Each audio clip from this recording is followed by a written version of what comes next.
మనం ఒక పద్ధతి ప్రకారం గవర్నమెంట్లో అనేక ప్రొసీజర్స్ తీసుకొచ్చాం. 23 నెలలు నేను ఎవ్రీడే కౌంట్ చేసుకుంటున్నాను, ఎవ్రీ అవర్ కూడా కౌంట్ చేసుకుంటున్నాను. ఎందుకంటే time is very essence. Systems కూడా కొన్ని ఎస్టాబ్లిష్ చేశాం. Every month cabinet meeting, every 15 days, every month SIPB, SIPC, అదే సమయంలో once in 3 months collectors conference. ఇవన్నీ ఎందుకంటే ఎక్కడికక్కడ సిస్టమేటిక్గా మనం అందరం కలిసి సమిష్టిగా పనిచేయడానికి ముందుకు పోతున్నాం. ఇది 7వ కలెక్టర్స్ కాన్ఫరెన్స్. నేను 4వసారి ముఖ్యమంత్రి అయినప్పటికీ వారసత్వంగా వచ్చిన సమస్యలు మనం చూస్తే, ఇప్పుడే ఫైనాన్స్ మినిస్టర్ చెప్తున్నాడు, 9,74,000 కోట్ల రూపాయలు డెట్. అట్ వన్ స్టేజ్ కేంద్రం ఇచ్చే CSS స్కీమ్స్ అని నిలిపేయడం. అంటే గవర్నమెంట్ ఆఫ్ ఇండియా ఇచ్చే స్కీమ్స్ దేనికి ఇస్తారు? కొన్ని మనం చేస్తాం, కొన్ని వాళ్ళు ఇస్తారు, దానికి మనం కూడా మ్యాచింగ్ ఇవ్వాలి.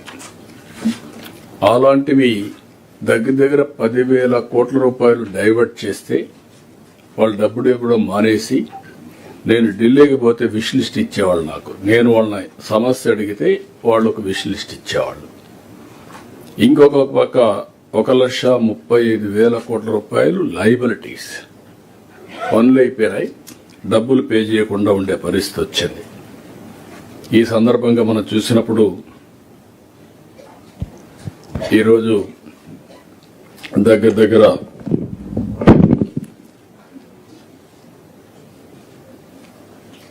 కొన్ని మార్పులు కూడా పోయిన కలెక్టర్స్ కాన్ఫరెన్స్ కి ఈ కలెక్టర్స్ కాన్ఫరెన్స్ కి జిల్లా కలెక్టర్స్ అదనంగా వచ్చారు. 2 కొత్త జిల్లాలు ఫామ్ చేశాం. 28 జిల్లాలు ఏర్పాటు చేసిన తర్వాత మళ్ళీ మొదటి కలెక్టర్స్ కాన్ఫరెన్స్ ఇది. దానికి మిమ్మల్ని అందరినీ, కొత్త కలెక్టర్స్ కూడా, కొంతమంది కలెక్టర్స్ కూడా మారారు, అందరికి కూడా ఈ కాన్ఫరెన్స్ కు వెల్కమ్. మేము ఎన్నికల్లో వీఆర్ ఇన్ డెమోక్రసీ. మనందరం గుర్తుపెట్టుకోవాల్సింది, నిన్న కూడా ఎలక్షన్లు మీరు చూశారు, ప్రజల మ్యాండేట్ చూశారు. పర్ఫామ్ చేయకపోతే ప్రజలు యాక్సెప్ట్ చేసే పరిస్థితులు లేరు. అదే మరిగా పర్ఫార్మెన్స్ చేసి ప్రాపర్గా గవర్నమెంట్ కూడా కమ్యూనికేట్ చేయగలిగితే, గవర్నమెంట్ అన్నప్పుడు మీరందరూ గుర్తుపెట్టుకోవాల్సింది ఒక పాలిటీషియన్స్ కాదు, అధికార యంత్రాంగం, మినిస్టర్స్ అందరం కూడా మనం పర్ఫామ్ చేయడమే కాకుండా మనం కమ్యూనికేషన్ కూడా పర్ఫెక్ట్ గా చేయాల్సిన అవసరం ఉంది. ఆ రోజు నేను, అదే మరిగా మిత్రుడు పవన్ కళ్యాణ్ గారు ఈరోజు డిప్యూటీ సీఎం రాలేకపోయారు, ఆయన కొద్దిగా సుస్థి ఉందని రాలేకపోయారు. కానీ ఇద్దరం కలిసి మేము ఇచ్చిన హామీ, అదే మరి నరేంద్ర మోడీ గారి నాయకత్వంలో మేము ఇచ్చిన హామీ, రాష్ట్రాన్ని పునర్నిర్మాణం చేస్తామని చెప్పాం. అదేవిధంగా సంక్షేమం, డెవలప్మెంట్, గుడ్ గవర్నెన్స్, ఈ 3 కూడా మాకుండే అనుభవం, అదే మరి ఇప్పుడు వచ్చినటువంటి అడ్వాంటేజ్. ఒకప్పుడు నేను అనుకున్నా కూడా, ఇప్పుడే కేశవ్ గారు అంటున్నారు ఆయనకు ఫైనాన్సెస్ షార్ట్ ఫాల్ ఉంది. పీయూష్ గారు యాజ్ ఫైనాన్స్ సెక్రటరీగా ఆయన డ్యూటీ ఇది కాదని చెప్పాలి, లేకుంటే ఎక్కడికక్కడ ఇది చేయాలి. యాజ్ చీఫ్ మినిస్టర్ నాకు ఒక కమిట్మెంట్ ఉంది, చెప్పింది నిలబెట్టుకోవాలి. That is where trust factor. ఈ అన్నింటి మధ్య మీరు చూసినప్పుడు నేను క్లియర్ గా మీ అందరికి మళ్ళీ చెప్తున్నా, truth is only one. That is wear NDA central government is doing. ఎక్కడికక్కడ మీరు చూస్తే, ఒకటి వెల్ఫేర్ ఇవ్వకపోతే పబ్లిక్ లో ఒక సానుకూలమైన వాతావరణం, ప్రజాస్వామ్యంలో డబ్బులుండే వాళ్ళకి వెల్త్ క్రియేట్ చేయడం కాదు, వెల్త్ క్రియేషన్ సామాన్య ప్రజలకు అందుబాటులో పెట్టాల్సిన అవసరం ఉంది. వెల్ఫేర్ ఈజ్ ఆబ్లిగేషన్ కాదు, మన బాధ్యత. అందులో కూడా over a period of time మీరు చూసినప్పుడు efficiency of delivery of welfare. ఒకప్పుడు ప్రోగ్రాంలు ఇస్తానే ఉండేవాళ్ళం, పేదరికం ఎక్కడ కూడా తగ్గేది కాదు. డెలివరీ లీకేజెస్ ఎక్కువ ఉండేటివి. 100 రూపాయలు ఇస్తే ఒకప్పుడు ప్రధానమంత్రి రాజీవ్ గాంధీ మాట్లాడే పరిస్థితికి వచ్చాడు, మనం 100 రూపాయలు ఖర్చు పెడితే 10 రూపాయలని. ఇప్పుడు టెక్నాలజీ బెనిఫిట్ మీరు చూస్తే డీబీటీ ఎంత వేస్తామో నెక్స్ట్ 1 minute వాళ్ళ అకౌంట్కి వెళ్లే పరిస్థితి వస్తూ ఉంది. ఇంకొక పక్క కైండ్ మనం ఇచ్చినా దాన్ని కూడా మనం ఎక్కడికక్కడ అనలైజ్ చేసుకుంటున్నాం. అభివృద్ధి మీరు చూశారు, 5 సంవత్సరాలు ఏమాత్రం అభివృద్ధి లేకుండా గుంతల బండి రోడ్లు ఇవన్నీ ఉంటే ఈరోజు అభివృద్ధిని పరిగెత్తించగలిగాం, ట్రాక్లో పెట్టగలిగాం. నేను మొత్తం మార్చేసామని చెప్పను కానీ ఇంకా చేయాలని చాలా ఉంది, ట్రాక్లో పెట్టాం. గవర్నెన్స్ ఇక్కడే మిమ్మల్ని అందరినీ కోరుతున్నాం. అనునిత్యం రిఫార్మ్, ఇన్నోవేషన్, డెలివరీ, ఈ 3 కూడా మనం ఎక్కడికక్కడ వర్కౌట్ చేసుకోగలిగితే it is inspiring time. Technology is matured. Technology అందరూ కూడా అడాప్ట్ చేసుకునే పరిస్థితికి వచ్చారు. ఇందులో మనం ముందుకు పోగలిగితే బ్రహ్మాండమైన ఫలితాలు వస్తాయి. అల్టిమేట్గా ఈ ప్రభుత్వం యొక్క ఆశయం ఎంపవరింగ్ పీపుల్, ఆర్థిక అసమానతలు తగ్గించి అందరికీ మెరుగైన జీవన ప్రమాణాలు ఇవ్వాలనే ఉద్దేశంతో ముందుకు పోతున్నాం. అందులో చాలా వరకు నా లెక్క ప్రకారం ఇంకా చేయాలని చాలా ఉంది. ఆ డైరెక్షన్ అయితే క్లియర్గా పెట్టాం, అనేక పాలసీలు తీసుకొచ్చాం. ఇప్పటి వరకు మీ అందరి సహకారంతో ఇప్పుడే reformer of the year, that is not my achievement, it is a collective achievement all of us. ఇక్కడుండే మనందరి సమిష్టి కృషి.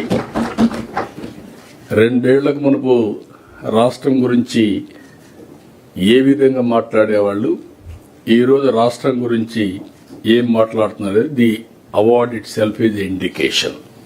కాబట్టి ఈ యొక్క అవార్డు అనేది బాధ్యతను కూడా పెంచింది. ఇప్పుడు అవసరం కూడా ఇలాంటి అవార్డ్స్ మనకు. నేను చాలాసార్లు ఎన్నో అవార్డ్స్ ఇస్తే నేను ఎప్పుడూ యాక్సెప్ట్ చేయలేదు, కానీ ఇది యాక్సెప్ట్ చేశాక దానికి కారణం కూడా ఇంకొద్ద పెద్ద ఎత్తున పెట్టుబడులు వస్తాయి, ఒకసారి పాజిటివ్ మూడ్ వస్తున్న ఉద్దేశంతో యాక్సెప్ట్ చేశాం.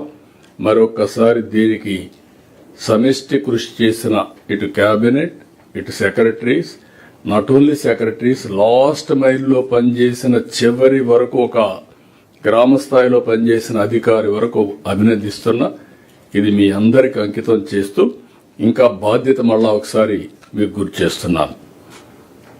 అయితే ఈరోజు మనం ఎన్నికల్లో హామీలు ఇచ్చాం. హామీలు నెరవేరుస్తూ ప్రజలు మెచ్చుకునేట్టుగా ఫలితాలు వచ్చే విధంగా పరిపాలనకు శ్రీకారం చుట్టాం. నేను పబ్లిక్ సాటిస్ఫాక్షన్ కొలమానంగా పెట్టుకున్నా. అందుకే పీపీపీ విధానం, పాజిటివ్ పబ్లిక్ పర్సెప్షన్, దీనికి ప్రాధాన్యత ఇచ్చాం. పింఛన్ పంపిణీ నుంచి అర్జీల పరిష్కారం వరకు ప్రతి ఒక్క సేవ కూడా ప్రజలు హర్షించాలి. ఈరోజు మీరు ఒక పింఛన్ ఇస్తున్నాం. పింఛన్ ఇచ్చినప్పుడు మనం డబ్బులు ఇవ్వడం ఎంత ముఖ్యమో, లాస్ట్ మైల్లో డెలివరీ చేసే అధికారి ప్రవర్తన కూడా అంతకంటే ఎక్కువ ముఖ్యం. అప్పుడే ఆ సాటిస్ఫాక్షన్ ఉంటుంది.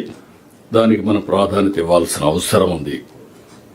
ప్రస్తుతం పలు శాఖల్లో ఆల్ డెలివరీ మీరందరూ గుర్తుపెట్టుకోవాల్సిన అవసరం ఉంది. మనందరం కూడా, మీకు అందరికి ఐడియా ఉంది, రీఎన్ఫోర్స్ చేస్తున్నా. మనం ఇచ్చే kind, cash, services, all services we are measuring regularly with beneficiaries, IVRS or QR code or CAPI ఏదన్నా నుండి మీరు సర్వేలన్నీ చేసుకుంటున్నాం. ఇప్పటికీ 74-75% రీచ్ అయ్యాం. నేను 90+ రీచ్ కావాలి. మీ అందరికీ లాస్ట్ మైల్ డెలివరీ ఎక్కడ లోపం ఉందో, ఒకవేళ సిస్టమ్ డెఫిషియన్సీస్ ఉంటే కరెక్ట్ చేయాలి.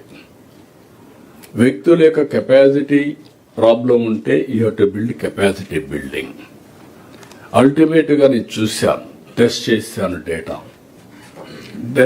టెస్ట్ చేస్తే బాగా చేసింది ఎక్కడ అప్రిషియేట్ చేస్తున్నారు. ఎక్కడన్నా కానీ మిస్ఫైర్ అయితే మాత్రం ఇమ్మీడియట్ గా ఇది హైలైట్ అవుతుంది. ఈ విషయం కూడా మీరు గుర్తుపెట్టుకోవాల్సిన అవసరం ఉంది. అందుకే నేను 90% సంతృప్తి లక్ష్యం సీఎస్ స్థాయి నుంచి గ్రామ స్థాయి వరకు అందరం కూడా సమిష్టిగా పనిచేయాలి. మినిస్టర్స్ దగ్గర నుంచి లాస్ట్ మైల్లో ఉండే ప్రజాప్రతినిధి కూడా ప్రజలకు జవాబుదారీతనంగా ఉండాలి. అదే మరిగా it is not a target, it is a mandate. I'm very clear on that. ఒకవేళ మీరు చేయలేకపోతే అది మన అసమర్థత తప్ప కప్పిపుచ్చుకునే ప్రయత్నం ఎక్కడా చేయకుండా మనం ముందుకు పోవాల్సిన అవసరం ఉంది. పీజీఆర్ఎస్ అత్యధిక ప్రాధాన్యత. 100% పరిష్కారం కావాలి. ఇందులో కూడా 2 ప్రాబ్లమ్స్ ఉన్నాయి. ఒకటి నాన్ ఫైనాన్షియల్, పైకి కిందికి తిప్పడం కాదు, సమస్యకు పరిష్కార మార్గం పెట్టాలి. ఏదైనా లిటిగేషన్ ఉంటే ఆ లిటిగేషన్ ఎందుకు వచ్చిందో అలాంటివి కూడా నోట్ చేసి సిస్టంలో పెట్టుకుంటే everybody will have that information, same information. కాబట్టి మీకు అది క్లారిటీ ఉండాల్సిన అవసరం. 2 ఫైనాన్షియల్ ఆస్పిరేషన్స్ ఎక్కువ ఉంటాయి, కానీ జెన్యూన్ అన్ని పరిష్కారం చేస్తాం. దాన్ని ఏ విధంగా చేయాలనో ఎప్పటికప్పుడు మనం కూడా రివ్యూ చేసుకుంటాం, మీ ఫీడ్బ్యాక్ తీసుకుంటాం, అవన్నీ మనం అడ్రస్ చేస్తాం.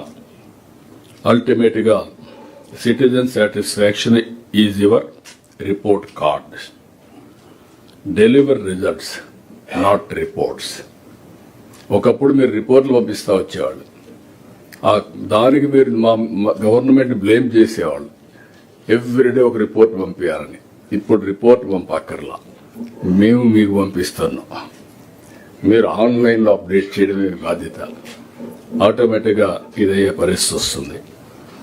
Every grievance is closed, is the government strengthened. Deadline March 27. Revenue records. That is QR code and also ఏదైతే మనం బ్యాక్ ఎండ్ అంతా కంప్లీట్ చేసి అల్టిమేట్గా ఆ రోజు నుంచి ఇంకా గ్రీవెన్సెస్ 19 లిటిగేషన్ ఉంటే తప్ప గ్రీవెన్సెస్ అన్ని నాన్ ఫైనాన్షియల్ క్లియర్ అయిపోవాలి. అక్కడి నుంచి నేను ఏజెస్ టుగెదర్గా డికేడ్స్ టుగెదర్ కొన్ని ప్రాబ్లమ్స్ ఉన్నాయి. ఆ ప్రాబ్లమ్స్ అన్ని మీరు తీసుకొని అవసరమైతే సమాజానికి హానికరమైనటువంటి డెసిషన్స్ తప్ప all other decisions will clear it. If necessary will bring to cabinet and will close it. అన్ని స్థాయిల్లో నేను ఒకటే మిమ్మల్ని కోరుతున్నా, కెపాసిటీ బిల్డింగ్. అప్పుడే నాణ్యత పెరుగుతుంది, వేగం వస్తుంది. థింక్ ఇన్నోవేటివ్ వే. ఎవ్రీడే రొటీన్గా ఆలోచిస్తే మీకు రొటీన్ ఆలోచనలు వస్తాయి. సమస్యని పరిష్కారం చేయడం కోసం ఇన్నోవేటివ్గా మీరు ఆలోచిస్తే ఆటోమేటిక్ కొత్త కొత్త ఆలోచనలు వచ్చి తద్వారా సమస్య పరిష్కారం అయ్యే పరిస్థితి వస్తుంది. ఇంకొక పక్క, we are not here to manage the system. We are